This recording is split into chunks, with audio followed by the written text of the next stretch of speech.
All right, today we are diving deep into a track that is, it's a total masterpiece of contradiction. We're talking about Count Your Blessings by Suicide Boys. This is a song where every single piece, the sound, the lyrics, the title, is designed to pull you in completely opposite directions. It sounds like a war, but it reads like a confession. So let's break down exactly how they pulled this off.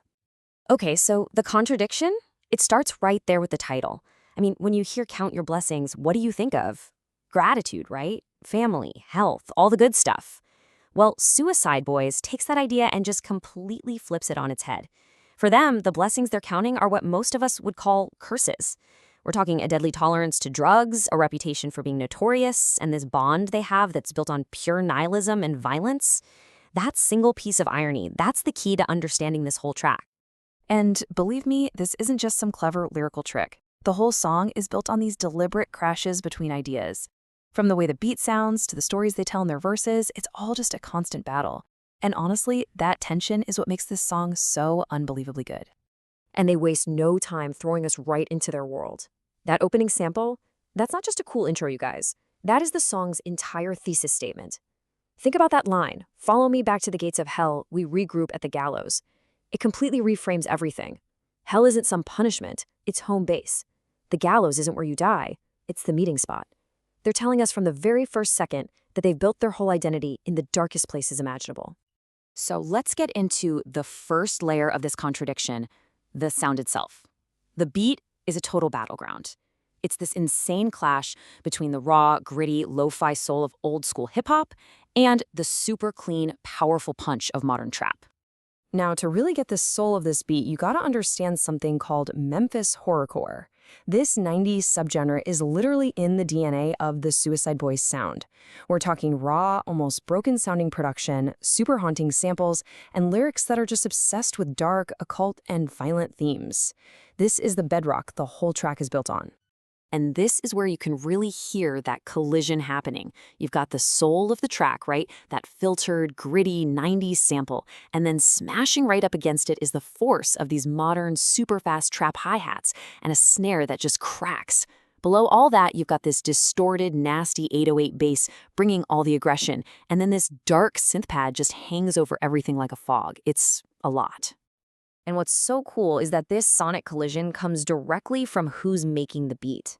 On one hand, you have Scrim, producing as Bud Dwyer, and he's bringing all that soul. He's the one digging up that raw Memphis sample, crafting that dark vibe. But then, they brought in mainstream guys like Smash David to bring the force. You know, that polished, super clean, mainstream punch in the drums. And what you get is a track that sounds somehow both incredibly dirty and ridiculously expensive at the exact same time. Okay, so this sonic stage is set. Now let's dive into the lyrics, starting with Scrim. His verse, man, it's like a frantic monologue. It paints this picture of chaos, of a drug-fueled present, and it feels like we're watching a man spiral out of control in real time. And Scrim just makes the horror of addiction feel so real. He doesn't just say, "I'm on drugs." No, he shows us the terrifying math of building a tolerance. It starts with two perks, then it's 4 just to feel gorgeous. And by the end of it, he's talking about taking 20 perks.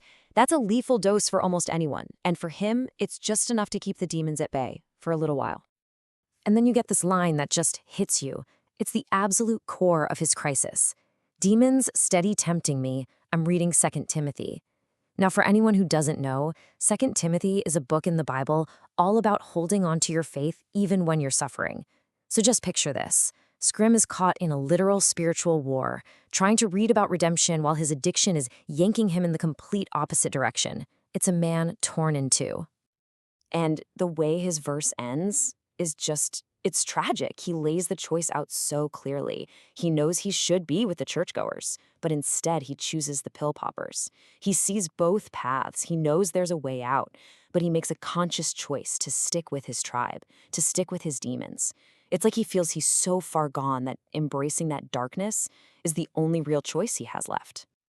And then Ruby comes in, and his verse is the perfect counterpoint to all of Scrim's chaos. If Scrim is trapped in this frantic, spiraling present, Ruby's a bit more reflective. He kind of steps back to look at where they came from, where they are now, and what their legacy is going to be. You can really see Ruby mapping out his whole journey. He talks about the past, being this young buck who was always in trouble, where suicide was literally the backup plan. And then you contrast that with the present. He's got platinum plaques, he's doing sold-out tours. The same people who probably used to be scared of him now tell their kids to call him uncle. He made it. He achieved the dream, but he's never going to forget the nightmare that it came from. And this line is something else. It perfectly explains their whole relationship with the music industry. He calls them decade-old industry Taliban. It's such a powerful metaphor, right? It frames them not just as artists, but as cultural insurgents. They fought this war against an industry that wanted nothing to do with them, an industry that tried to shadow ban them, and they won. They did it completely on their own terms. And this next line shows you exactly how they protect that victory. Bitch, I do not check the Reddit. It's so much more than just a throwaway line. It's a declaration of independence. Look, their fanbase is huge and incredibly passionate, but Ruby's drawing a line in the sand. He's protecting his art and, probably more importantly, his own mental health from that constant storm of what people think. He's refusing to let anyone else define what they've built. Okay, and this brings us to the song's climax, the very last lines of Ruby's verse. They take every single bit of tension and contradiction we've been talking about, and they forge it into one of the most powerful statements of loyalty you will ever hear in music. Period. So he starts to build this definition of his bond with Scrim layer by layer. The first one, it's business. That's my partner. Simple as that. The two guys who built this whole thing from the ground up. But then, of course, it goes deeper than that. It's blood. That's my cousin. And then he hits us with the foundation, the thing that makes their bond absolutely unbreakable. Our family knows the struggle. It's that shared history, that shared pain that just cements everything together. And then, the final, absolutely devastating line. Dug our graves together and we threw away the fucking shovels. I mean, wow, that is the ultimate thesis of Suicide Boys, right there. It's a direct callback to their original pact. Their lives, their destinies are so tangled up together that there's just no going back. There's no plan B.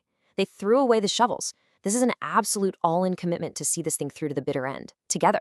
It's a bond that's literally sealed in mutual destruction. And that just leaves us with this central, haunting question that the song kind of burns into your brain. Count Your Blessings is this incredible monument to a kind of loyalty that's so absolute, it's willing to stare into the void. But it forces you to ask, what really is the price of a bond that's forged in mutual destruction? It's a question they live out every day, and it's a question the song leaves echoing long, long after that final beat fades out.